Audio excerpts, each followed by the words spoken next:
Assalamualaikum warahmatullahi wabarakatuh. Sekarang kita masuk ke tahap habitat mikroorganisme. Karena sebelumnya kita telah membahas terkait sterilisasi dan disinfektan. Jadi sekarang kita masuk ke tahap habitat mikroorganisme itu sendiri. Jadi sebelum masuk ke habitatnya, kita perlu ketahui mikroorganisme itu atau biasa kita sebut dengan MO itu dapat kita temukan di semua tempat yang memang memungkinkan dia bisa hidup. Di suatu lokasi mikroorganisme itu dapat bersifat transien yang bertempat tinggal sementara atau bersifat endogenus, yaitu sudah menetap beberapa turunan. Hal ini karena mikroorganisme tersebut itu dapat bertahan pada kondisi dan lingkungan yang buruk sekalipun. Nah, sekarang kita masuk ke tahap habitat alam mikroorganisme. Yang pertama ada habitat alamnya dari tanah, yang dimana sumber yang kaya akan mikroorganisme di dalam tanah.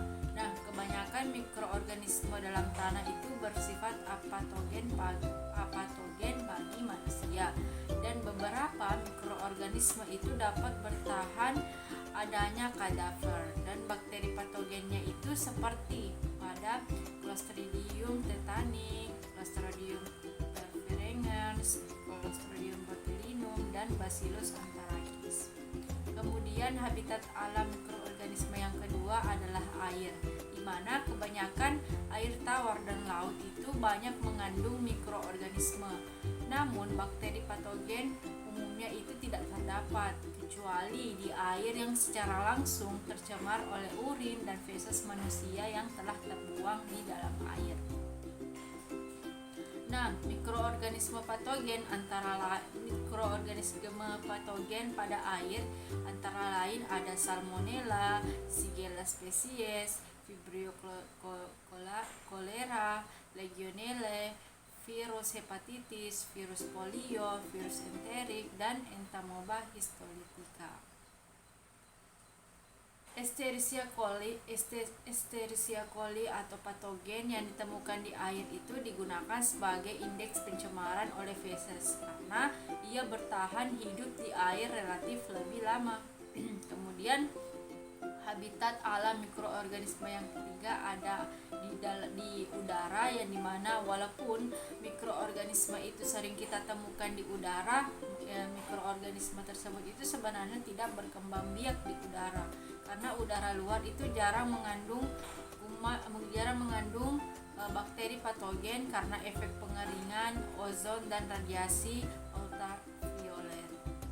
Nah, udara dalam ruangan itu dapat mengandung bakteri dan virus patogen yang berasal dari kulit, tangan, pakaian, dan terutama dari saluran pernafasan pada manusia di dalam ruangan. Ketika kita hendak bernafas, kita di saluran pernafasan itu biasa ada bakteri dan virus patogen. Kemudian mikroorganisme itu bisa berasal dari makanan atau susu, di mana susu dari sapi normal atau sapi perah yang secara asepsis itu mengandung 100 sampai 1000 mikroorganisme non patogen per mililiter. Tapi terkadang terdapat mikroorganisme patogen yang mungkin berasal dari sapi yang telah sakit atau proses pemerahan, yaitu antara lain Mycobacterium tuberculosis, Salmonella, Streptococcus, Cyanobacterium, Shigella, Brucella, dan Staphylococcus yang penyebab keracunan makanan. Nah, umumnya ada dua macam zat warna. Yang pertama ada zat warna yang bersifat asam dan ada zat warna yang bersifat basa. Nah, zat warna yang bersifat asam itu adalah komponen warnanya adalah anion dan dalam bentuk garam natrium. Sedangkan kalau zat warna yang bersifat basa itu komponennya berwarna kation dan dalam bentuk klorida.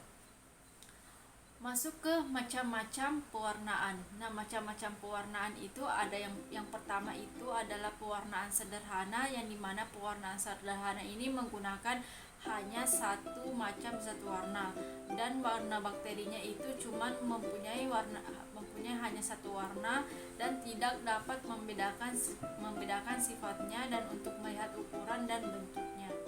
Kemudian yang kedua itu ada pewarnaan diferensial.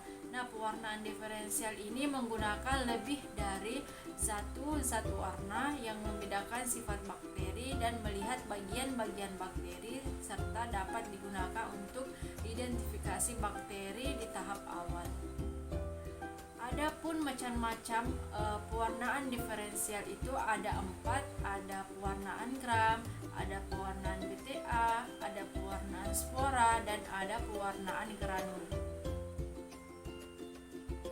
Nah, itu sedikit penjelasan terkait pewarnaan gram.